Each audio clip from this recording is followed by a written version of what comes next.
Naging mainit nga na talaga yan sa mundo ng social media.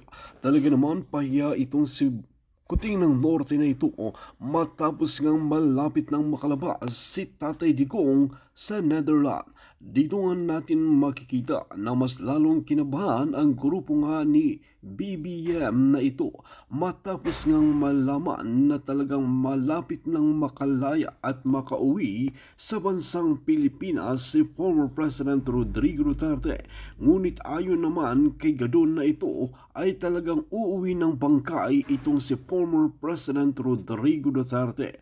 Dito nga natin makikita na talagang grabe ang ginawa ng mga korap na mga opisyalas dahil pinagsama-sama nga nila ang lahat ng kanilang mga kapangyarihan para suportahan nga si Kuting ng Norte nang sa ganoon ay mahuli at talagang hindi na nga makauwi si Tatay Digong sa bansang Pilipinas. Ito nga ang tila nakakalungkot na katotohanan dahil talagang sobra na ang ginagawa ng mga korap na mga opisyalis na ito nang sa ganoon ay hindi makauwi si Tatay Digong at kung makakauwi man ito ay kalansay na. While panoorin nga natin ang buong detalye at kung bago ka naman sa akin channel, huwag kalimutan i-click ang subscribe button at notification bell para lagi kang updated sa ating mga talakayan. Ako, nagbida-bidahan lang ako. Nalakasan ko lang yung loob ko. Pero, yun na nga, masa-starstruck ka talaga dahil, well, hindi siya butod, hindi siya mudlo. So, very warm ang kanyang personality. At yung mga Pilipino ko mga palangga, talagang kumakahila naman kayo sa lola ninyo. Talagang kumakapagmaganda kayo. But I love you all. Nakakatuwa lang talaga yung emotion kahapon dahil lahat sobrang happy na nakita si Inday Sara. Pero bago ko magtuloy-tuloy, kukwento ko sa inyo yung mga eksena doon. Gusto ko muna mag-shout out syempre kay Palangga Ruth from Zurich, Palangga, kababayan ko yan. Kumusta ka da? Permi ka lang katutok. Si Palangga, Madam Lolita Suarez, the other day na-meet ko, na-shout out na kita pero gusto kong doblehin para masaya ang iyong umaga. Next, okay, syempre, ang nagbigay sa akin ng siopaw. Yun ang kinain natin doon nung nagutom kami pala, si Ma'am Melanie. Ayan, so si Miss Ruth ng Netherlands. Okay, si Ma'am Eva Medina, Agnes Medina, Mona Lentin from Ozamis City. Ayan. At syempre nagbigay sa akin ng tsokolate si Ma'am Estrelleta Obenita. Ayan, binigyan ako ng tsokolate. Kaya jojoba na naman ang lola ninyo. At asa pa ba yung mga babatiin natin bonggang-bongga? Ayan, may letter pa siya. Maharlika with love. Okay? Syempre, nagbigay sa akin palangga. Sorry, hindi ko na matandaan. Inabot ako ng mga, mga masasarap na pasalubong. At at itong biko na kinain namin dito. Ito yung breakfast namin. At saka, actually, yung breakfast ko ngayon is Hakobina. Ito baon din namin ito mula sa Los Angeles. Hakobina, yan, so sa kape. Pero mamaya ko na siyang kagatin. So, yung nagbigay sa akin ng payong palangga. Binigay ni Palangga, nagbigay din ng pabango. Di ba? Kasi lalo akong magiging mabango. At siya payong, dahil umuulan dito. Thank you from London with love. At syempre, ang mga pang-ref magnet nakabog sa banga. At yung nagbigay ng pangkape, thank you so much Palangga. Okay, yan ito si Palangga ang tawag dito keychain. Yeah, keychain. Dapat may chain to para kay Lisa. Keychain, dapat yung chain na ganon para kay Satanas. Anyway, yes. Thank you so much sa inyong lahat. Okay, magkakwento tayo. Glee Pretty 79, thank you very much for being a new member. All right, thank you. Ano bang gusto niyo marinig na kwento? Okay. Yung pangalawa kasi ako nagsalta after Ben Ripol, 'di ba? Natuwa ako dahil sobrang dami talagang nagmamahal na palangga sa taong bayan. Alam nyo, yung ayokong sabihin na mahal ako ng taong bayan. Kasi kaya naman kayo na yung mga tao doon, you were there kasi mahal niyo yung Pilipinas. Ako lamang ay isang representante ng isa sa inyo na nagmamahal ng lupang tinubuan. Kaya kung siguro, not as Claire or as Maharlika, pero nagmahalan tayo sa isa't isa. Kinabog natin ang banga at nagbidabidaan talaga ako doon kahapon. Excuse me, habang wala pa si Inday, talagang dapat magbidabidahan tayo, di ba? Pagdating ni Inday, tumahimik lahat tayo at makinig sa kanyang mensahe. Alright? Pero I appreciate talaga yung ating mga palangga doon. Mga palangga, I'm sorry kung hindi tayo nagkita, pero doon sa mga palangga ako na talagang lahat kayo na nagtiyaga talaga, iba yung power, iba yung tunay na unity para sa Pilipinas. So, ayun, yung dumating na si Vice President Day Sara, grabe yung tao, nakikita nyo naman sa social media, di ba? Ako kasi wala po akong cameraman, di ba? Meron lang ako mga angels sa paligid-ligid ko na nagmamasid. Baka biglang may mga rebelding komunista na, pakana ni Satanas o yung mga, alam nyo na. So meron lang ako mga secret agent, di ba? Na nagmamasid. Pero in terms of mga gadget and everything as reporter or whatever, wala ako niyan. Ang gadget ko lang telepono kasi hindi na ako maganda ugaga ng kaka-emote, 'di ba? Ma'am Erliza, ayan. Nag-message si Ma'am Erliza, no? Ayan. So ano pa ang chika? Galing ano? Ano 'yun palangga? Ma'am, shout out from Butuan si Ellen. Uh-huh. Okay. Si Ma'am Priscilla, yeah. Okay. So, i-describe ko sa inyo yung vibes ng tao. Although nakita nyo na. So, pagpasok ni Inday Sara, talagang alam mo yung ginagawa ni Inday na talagang lahat ng tao gusto niyang i-accommodate. Lahat po kayo, parang ako gusto ko rin kayo i-accommodate lahat. Pero syempre, kung accommodate natin yung libo-libong 5,000 na yun, wala na tayong program. Mag-picture-picture na lang tayo, mga Inday. So nakita ko si VP Sara talagang inisa-isa niya yung mga tao, 'di ba? Hindi katulad ng mga bangag ni Marcos Jr. at ni Amy, yung manggagamit, pag nakakita ng mga kababayan niya na feeling niya hindi alta na mga bangag, inahawi niya. But I can feel the sincerity of Vice President Sara na gusto niya makadaupang palad yung ating mga kababayan. Okay, so yun na nga, inisa-isa niya talagang ang mga tao hindi magmayaw, tama ba? Hindi magmayaw sa kanilang mamaya po magpapating ko tayo sa inyo mga palangga na nagpapasabog ng kanilang grasya diyan. So, hindi magkamayaw yung tao. Lahat gustong yakapin. Sabi ko sa inyo, rockstar. Siya talagang tunay na rockstar. 'Di ba? Ano lang ako, second honor. Dapat may ganon. Second honor lang ako. Dapat hindi tayo lumalayo kay Vice President. Anyway, talagang grabe yung pagmamahal sa kanya ng tao. Yung longing na, Inday, sabi ganon ng mga tao, magpresidente ka na, Day. Ganon. At talagang ramdam mo kasi nakakausap ko yung mga tao. Minsan binubulungan pa ako. Madam, meron doon isa na nagbulong sa akin. Dahil sa'yo, nabudol kami. Sabi ganun siya. Ako pa rin ang sinisisi. Ikaw yung may kasalanan, hitad. Nakalimutan ko na yung pangalan niya. Hindi mo na-videoan yun palangga no? Sayang. Sabi sa akin, hitad, dahil sa'yo, nabudol kami. Tapos sabi niya, okay lang, dito ka naman. May mga ganun bawi. Anyway, itong mga taong itong mga kababayan natin, genuine. 'Di ba? Sobra yung ang daming Ilocano doon. 'Di ba nung nag-speech ako ng bonggang-bongga, ang daming mga Ilocano. Yun ang una kong tinanong, marami bang Ilocano dito? Ang daming nagsigawan. Patunay na ang nagmamahal kay Pangulong Duterte, hindi lang mga Davaoenyo o mga Bisaya na sinasabi ng mga kalaban natin, kundi mamamayang Pilipino at nakita ng international community kung paano talagang yakapin ang Pangulong Duterte at ang kanyang pamilya na pinadukot, na inextract, inabdak ni Satanas, ni Marcos Jr. at ang pakikipagsabwatan ng gobyernong bangag. So ngayon, kayong mga yawa kayong mga jutang, pitkon ko mga itlog ninyo mga bangag na yan, nakita nyo ngayon kung gaano mahalin ng taong bayan ang Pangulong Duterte at kanyang pamilya at suportahan ang Pilipinas. Why? Marami doon mga foreigners, mga ibang lahi, mga foreigners kahapon. Kaya nga nag-prepare tayo ng maiksi, na speech para talaga doon sa ICC at doon sa mga hindi Filipino speaking para naintindihan nila kung ano yung laban natin. Alright? So ngayon, mga kababayan, and thank you sa aking palangga dito na tinulungan akong, mag-create ng short speech ng time na yon. Group effort, di ba?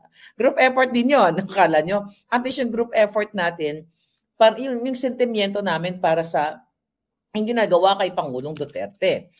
Hindi yung group effort na mag-extra ka, katulad ng gusto nilang gawin sa atin lahat na gusto tayong gurgurin.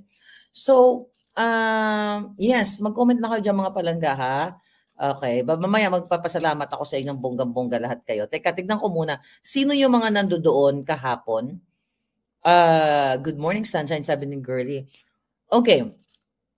Jet lag ba? Oh, jet lag. Di ako nakatulog ng pero okay lang. Di ba? Mga 3 hours lang yung mga tulog namin dito. Actually, kasi magkaiba ng time zone. So ngayon, yung mga Pilipino, mga palangga ko kahapon, grabe nakakaiyak na nakakatuwa silang panoorin. So ayun na nga, pinagkakagulan na si Inday. Kaya ang lola ninyo, tumabi-tabi muna. Magpasintabi ka muna. Di ba? Kaya ang pictorial ko, teka, mag-focus muna tayo kay Vice President. Hindi ako ang bida dito. Siya ang bida dito. So, yun, naglakad ng palangga. So, paano ba? So, pumunta na siya sa stage, tapos pumunta na ako sa harapan. So, malampak talaga ako ng bonggang-bongga sa lupa para makapture ko. Ang problema, naputol yung mga live namin. I don't know, baka may padala naman si Lisa Tanas na jumper, ano yun? Not jumper, what do you call that? Jammer. Diba? Yung jumperin natin. Jammer, okay?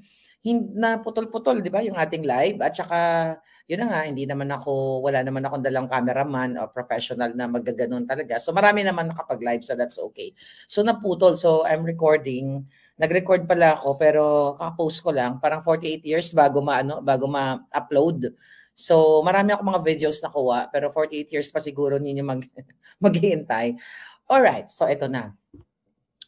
Wala kaming, alam mo, yung event na yon is short notice. Lahat naman nun short notice dito dahil unang-una wala namang resources dito ang Vice President. Kumpara, at least sa Pilipinas, marami talagang tayo yun, bayan natin yun na gusto magtulong-tulong. Aba, yung stage is platform lang yun na ginawa-gawa. Okay lang yun. Nung pagdating nga ni Inday, ni Vice President, nakita ako, alam mo, nagmamasid lang ako. Nakita ko yung mga security forces. Nakita ko, sabi ko, nakikiramdam lang ako. Hindi na ako nag-ingay doon. Dahil maingay na ako sa vlog, tapos epal pa ako doon. Hello, ayoko naman umaga ng mga eksena ninyo. So nakikita ako mga hitad. Nagkuha ng bangko si Kateki, no? May mga assistant doon, hindi. Natatakot ako. Kasi yung upuan is plastic. Anytime, baka kung ako tumayo doon, bagsak agad ako doon. Pero anyway, magaling din si Inday. Nung binibitbit na yung upuan, nag-worry ako kasi baka biglang bumagsak, di ba? Di gagamitin na naman ng mga jutang ginimis na pangbabash sa ating Vice President. Pero si Inday, dahil tama, alam mo, ang tawag doon ay diskarte. Kaya like ko sinasabi, ang taong madiskarte, di ba? Lalo na kung madiskarte at matalino, panalo ka talaga. Pero yung diskarte niya, yung upuan, hindi siya nagtumayo dun sa gitna. Tumayo siya dun sa pinaka-tukod. Tukod, ang tawag dun? Basta tukod, yun sa Amon, sa Bisaya. Yung paa ng upuan, di ba ganyan? Tumayo siya dun, parang nga matibay nga naman. Pero tinitignan ko. Sayang man lang may naka-video. Tinitignan ko talaga yung upuan niya. I swear to God, nung nakaganon ako, sabi ko, baka malagdag to si Inday or maganon ba? Tinitignan ko yung mga tornilyo, kung may tornilyo man yung bangko, doon ako nakatutok. Kasi baka ako anytime, maano siya, di sisigaw ako, ay, Kateki, babagsak. Although, may nakahawak. Okay. So, ano yung nagre-represent doon? Yung hindi preparado na, hindi ginastosan ng bonggang-bongga yung event na yon. Ibig sabihin, impromptu lahat. At dito nyo makikita na ang Vice President, walang arte-arte, mas maarte pa nga ako sa kanya. Di ba? Mas bida-bidahan pa ako sa kanya. Walang arte-arte. Tumayo siya doon, kasi para ma-approach siya, makita niya yung taong bayan. At ayun, nagsalita siya. Well, naka-rubber shoes naman si Inday. So, okay lang. Ako kasi hindi ako pwede mag-rubber shoes kasi makikita niyo yung height ko, di ba? Hindi, tsaka hindi bagay sa outfit, di ba? Dapat binabagayan yung outfit. Pero si Inday, dahil matangkad siya, walk up like this naman yun. Kahit anong gawin nun, walk up like this, di ba? Dahil una-una matangkad, makinis, hindi hindi formalin inspired yung Feslock, katulad ni Palaka, you know. Oh my God, kakainis. Here. So, yung mga tao sa likod na nararamdaman ko talagang anong-ano sila, talagang yung wish talaga nila na matapos na yung kabangagan sa Pilipinas. Pero yun nga, during sa speech ni Inday, I think 30 plus, almost an hour yung kanyang speech. Yung kinuwento niya nga, yung pagpasok niya doon, pag-visit niya sa kwarto ni PRRD, yung mga napagkwentuhan nila, at yung request na Coke Zero, na tipid-tipirin mo lang yan, ganyan-ganyan, it's not good for you, dahil nga may, may chemical whatever content for, cancer later on, mga ganyan. Then, ang sabi ni Inday, maglakad-lakad ka, ganyan-ganyan. May mga naging kaibigan na daw siya doon, si Pangulong Duterte, kachika-chika. Ang sabi ni Pangulong Duterte, hindi man siya maglakad-lakad doon dahil pag nakarating siya sa pinto, sa gate, ilalabas siya. Di ba nakakatawa pa rin yung kanyang personality, yung ano tawag, yung sense of humor, which is hindi talaga nawawala kay PRRD yun. Kaya, I hope, may mga nagme-message sa akin, ma'am, pupuntahan niyo pa ba si PRRD? Naku, mga palangga, hindi naman ako next of kin, no? Hindi naman ako kamag-anak. So, kung i-allow nila, bakit hindi? Sabi ko nga, magpakulong na lang ako doon sa ICC, no? Ako na ang magluluto kay PRRD o ako na ang kanyang magiging sidekick. Why not? Kung pwede, bakit hindi? Pero that's not possible. Ito for the heck lang na nagkukwentuhan tayo kasi morning here, kape-kape tayo, all right? Natural beauty and brain. So, tapos yung mga kinuwento ni Vice President Sara na yung advice nga sa kay Kitty na gusto daw pumunta ni Kitty mag-visit pero wag papuntahin si Kitty sa Netherlands hangga't hindi abogado. O, di ba? Nakakatawa talaga. Hindi pala pwede visitors, madam. Mahigpit sila kasi maybe later, I don't know, hindi ko alam. Actually, ayoko mag-react. Pero this is just a wishful thinking na I wish i-allow naman nila na magbisita si Maharlika, di ba? Siyempre, bias ako, di ba? Sarili ko yun, di bidabidahan ako, di ba? Bakit hindi? Kung posible. Pero for now, is yung family lang. Yung pamilya lang, di ba? Yun lang talaga. So we have to follow the rules. Now what? Patawa-tawa lang talaga si Tatay Digong. Oo, kaya nga sabi ko nga, yung nangyari sa kanya, kay PRRD, parang para sa akin, bakasyon lang yun kasi I'm very positive. Okay? Meron ako nababasa dyan, kayo talaga, kung makagawa man lang. Pero okay lang din naman sa akin. Meron kasi ako nakita na doon sa may nag-interview sa akin doon, na mga palangga ko, Maharlika, nadulas, lalabas na si PRRD. I'm just being positive. Diba? Na sinasabi ko naman, we will win. And you have to claim it pag mga ganyan. You have to claim it lahat ng mga positive mo sa buhay. Kasi lahat ng mga pinangarap ko sa buhay, kinlaim ko yun, kaya nangyari. So I'm claiming that PRRD will be home very soon. Malay mo ako, susundo pala sa gate. Diba? Pag naglakad-lakad si PRRD doon, tapos nandoon din ako, tara na PRRD, ako na uwi sa iyo. Diba? Kidding aside, mga palangga. Be optimistic. Yeah. Tama, sabi ni Wating-Wating. Basta bring him home. Safety by God graces, sabi ni Astig Bingbong. Ayun na nga. Okay, si Pretty. Oy, mga palangga, thank you, Pretty. Ayan. Pasalamatan mo natin ang ating mga palangging. Si Karen, ayan. Barkadahan, thank you so much. Okay. Si Glenn, ayan. Solid Maharlikan, thank you. Palangga, thank you. Nako, 25 months sa si Solid Maharlikan na member. Ayan, palakpakan natin. Lagi nagmamahal sa akin. Ayan, si Maria Tenya na nagmamaganda like me. Ayan, si Miriam. Thank you very much. Ayan, ang mga palanggingging. Si Karen, si Annalena, si Jethro. Ay, nako Palangga. Thank you si Kampong Chika na laging nandiyan kay lola niya. Okay, ngayon, thank you so much. So, ano yung mga tanong nyo doon sa mga eksena kahapon? Ano pa ba yung mga na-notice ko? Okay, na-notice ko. Alam nyo, yung mga nag-guard doon kay Inday, mga volunteers yun. Hindi bayad yung mga yun. Yung sound system, Palangga, thank you, nagpa-picture. Hindi bayad yung mga yun. Walang mga talent fee yun. Lahat yun volunteer. Kahit sa akin, maraming gustong mag-volunteer. Ang dami nag-imbita sa akin. Ako, more invitation. Para hindi na ako bumalik ng Amerika. Baka dito na ako, ba't nandito si PRRD. So, but seriously, yung pagmamahal yung volunteerism, na talagang yung kanilang support kay Pangulong Duterte at sa inyo sa ating buong bansa, hindi mo matatawaran.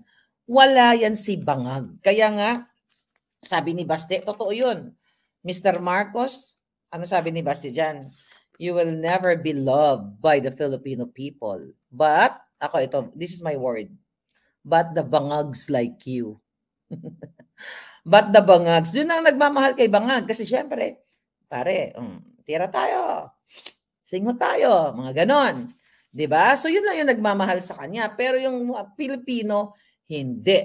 Hindi siya, my God, sa Pilipinas pa nga lang, diba? Gaganon-ganon si Kuting. Ay, punta ng Cavite. Mga tao, nga, walang pakialam sa kanya. Alam mo kasi iniantay lang ng mga yon, ayuda. Kasi ang sa puso noon ng mga taong yon, alam ko addict to. Pero sige na lang, kunin ko na lang yung ayuda, pang tawid gutom, pambili ng bigas. Right? Yun ang reality. The reason why, papasok na tayo sa issue natin na ipapahuli ang mga vloggers. Okay? Imagine niyo itong si Paduano, lahat sila, group effort sila. Yung mga palangga ko, mga